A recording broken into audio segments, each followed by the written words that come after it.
Alongside the higher-end iPhone 5S, we have the iPhone 5C in a variety of colors. How do they compare? Hey guys, it's Brandon Miniman from Pocket Now, and in this video we're going to compare the 5S with the 5C. Let's get to it.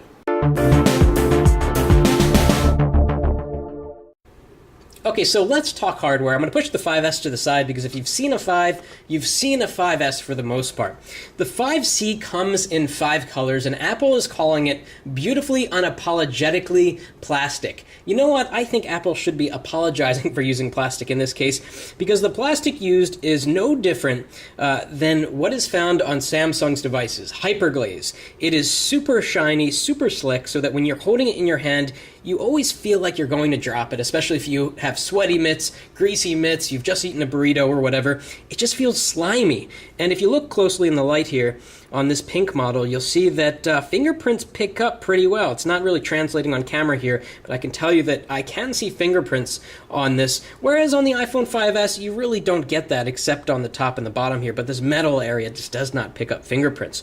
So you're definitely going to want to have a case with the iPhone 5C. Now, something Apple did right with this plastic phone is in-hand feel. It feels a lot higher quality than your standard plastic phone. It feels a lot more high quality than the Galaxy S4 and the Galaxy S3. And the reason I say that is because, for example, if you take the 5C and you try to twist it a little bit, you try to make it flex, you cannot do that. It's incredibly rigid. Whereas the Galaxy S4, Galaxy S3, if you tried the same thing with those phones, don't try it, you might break it. Those phones will indeed flex. They feel thinner and cheaper and lighter. The 5C just feels more substantial, more high quality, even though the back is really slick and shiny. So besides that, looking around, we've got a sort of reconfigured here volume rocker. If we bring in the 5S, we can see that the buttons are a little bit taller and more clicky. Listen. So a little bit more loud on the volume buttons. And besides that, everything else is similar except here on the bottom. And what we have here on the 5 and the 5S is the microphone here and the speaker here. Now on the 5C, it seems to be that the microphone's smaller. Well, actually, I think on the 5S and 5, the microphone takes up a small part of this drilled area. It's just a design choice for the 5S and the 5, which they didn't go with on the 5C, probably to save a few bucks. That drilling slows down manufacturing, probably costs fractions of a penny, which can add up over millions and millions of units. So it's not as nice here on the bottom. We've got the lightning connector, black screws and silver screws, and a 3.5 millimeter headphone jack. Now, another thing that's cool about the 5C is that your choice of color will show through to the front on the perimeter of the phone, kind of like some other phones with color, like the Lumia 1020. This yellow version, when you're holding the phone from the front, you can see a yellow border all the way around, which is nice, kind of reminds you of the color that you carefully picked for the next 2 years. So that's a nice design choice. Besides that, it's a little bit thicker than the 5 and the 5S. It's really difficult to tell here. Let's try to stack them again and maybe you can tell. Battery capacity on the 5C is up from the 5S. In terms of reference here, the iPhone 5, last year's model, had a 5.45 watt-hour battery, 1,440 milliamp hours. The 5C is a little bit bigger at 5.73 watt-hours and 1,507 milliamp hours. The 5S is bigger yet at 5.96 watt-hours and 1,570 milliamp hours. Really not that big of a difference. We're talking about a difference of about 100 milliamp hours from the 5 to the 5S. So let's take that out of the picture and do some speed tests.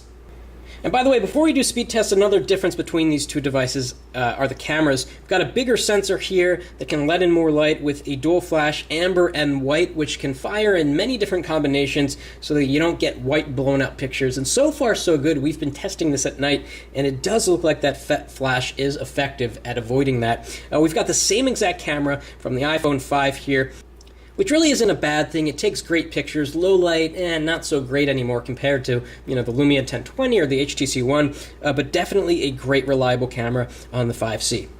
Okay, and let's do some speed tests. We've got the A7 64-bit chip on the 5S, and we've got the A6 CPU here on the iPhone 5C, which has proven to be no slouch. The iPhone 5 to this day is still a very fast phone, one of the fastest out there. So the 5S just makes things a little bit faster in some cases, not many. So we're going to start them up, see which gets to the lock screen first. 1, 2, 3, go.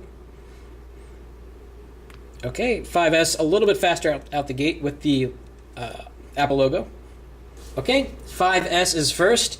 5C really not that far behind. Okay, and so let's slide to unlock. We're not activated on this phone, but we're running over Wi-Fi. Touch ID using my thumb. Passcode required after restarting.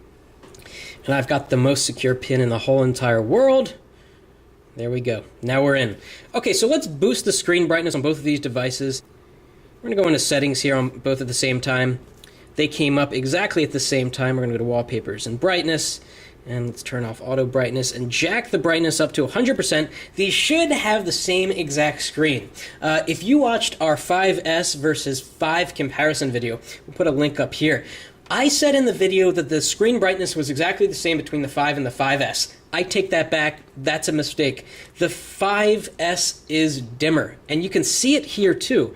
I'm going to bring these up more close to the screen. The 5S is just slightly dimmer than the 5C and the 5. This might be a bad unit or something. It's one of the first off the line. It really doesn't impact much, but if we're being picky, the 5S is slightly dimmer for some reason than the 5 and the 5C. Okay, so let's click around here. Let's open some system apps, starting with camera. 1, 2, 3, go.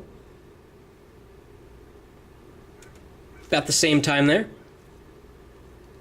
And of course, one thing that you get in the iPhone 5S that you don't get in the 5C is slow-mo video, which is pretty cool. We're going to talk about that more in the full review.